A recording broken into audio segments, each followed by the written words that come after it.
আসসালামু আলাইকুম। আজকের রেসিপিতে আপনাদের তৈরি করে দেখাচ্ছি জনপ্রিয় ঐতিহ্যবাহী পিঠা ঝাল মাংসের মুচমুচে এই মাংস পিঠাটি বানিয়ে। প্রথমে এখানে কয়েক টুকরা মাংস আমি সেদ্ধ করে নিয়ে তারপরে এভাবে ঝোড়া করে নিয়েছি আর সেই সাথে মশলা নিয়েছি। এখন প্যানে সামান্য তেল দিয়ে এখন দিয়ে দিচ্ছি 1 মুঠের মতন পেঁয়াজ কুচি। পেঁয়াজটা একটু হালকা ভেজে নিচ্ছি, সেই সাথে 1 টেবিল চামচের মতন আদা রসুন বাটা দিয়ে দিলাম। এখন দিয়ে দেবো এর ভিতরে ধনিয়া গুঁড়া, জিরার গুঁড়া, শাহি গরম মশলা গুঁড়া, স্বাদ মতো লবণ, লাল মরিচের গুঁড়া, হলুদের গুঁড়া দিয়ে এখন মশলাটা ভালো করে কষিয়ে নিচ্ছি।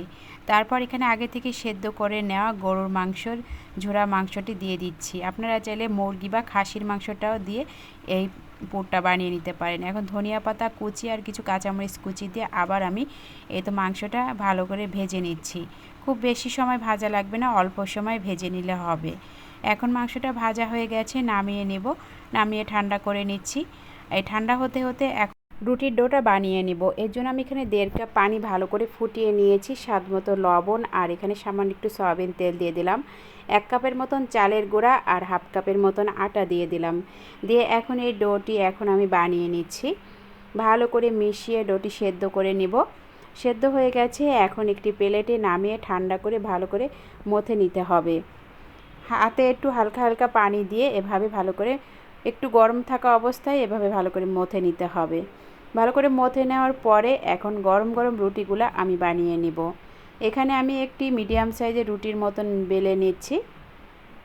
হালকা হাতে রুটিটা বেলে নিতে হবে। এই তো এভাবে বেশি মোটাও না বেশি পাতলাও না। এখন আমি একটি ছুরি দিয়ে মাঝখানে কেটে নিচ্ছি। এভাবে কেটে নেওয়ার পরে এখন আমি এই পিঠাগুলো বানিয়ে নিব। এই তো এভাবে সমোসার মতন ভাঁজ দিয়ে আমি রুটিটা লাগিয়ে নিচ্ছি। তারপর এর ভিতরে এই তো মাংসের পুরটা দিয়ে দিচ্ছি।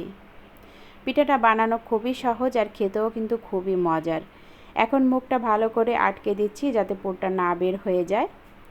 এভাবে সব পিঠাগুলো আমি বানিয়ে নিব। আপনাদের আরেকটি বানিয়ে দেখাচ্ছি। এভাবে আপনারা খুব সহজে এই পিঠাগুলো বানিয়ে নিতে পারেন ঝটপট করে।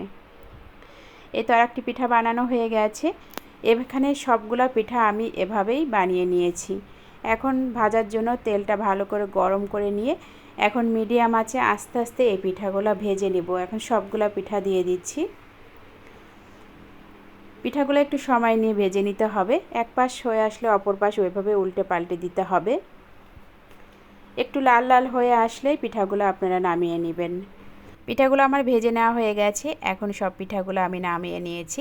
আর এভাবেই মাংসের পুর দিয়ে আপনারা তৈরি করে নিতে পারেন দারুণ মজার এই মুচমুচে মুখরোচক ঝাল মাংসের পিঠাটি। খেতে কিন্তু খুবই মজার গরম গরম। রেসিপিটি দেখার জন্য ধন্যবাদ।